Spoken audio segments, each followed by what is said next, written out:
According to Mr. Gare, the Minister of the Transportation Ministry, in 1748, a man was killed by lightning on the bridge, outside the west gate of Hejian County, Hebei Province.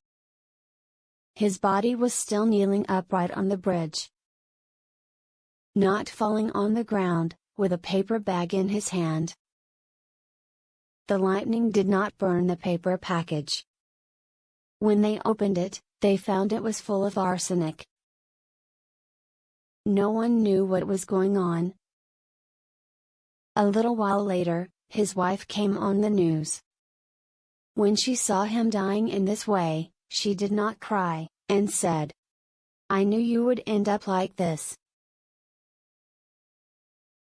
I only blame heaven for your late karma." When people asked her why, his wife said, "He often abused his mother. Yesterday, he suddenly came up with an evil idea of buying arsenic to poison her to death. I bitterly advised him through the night with tears in my eyes. But he still refused to listen. So that he was struck by heavenly lightning.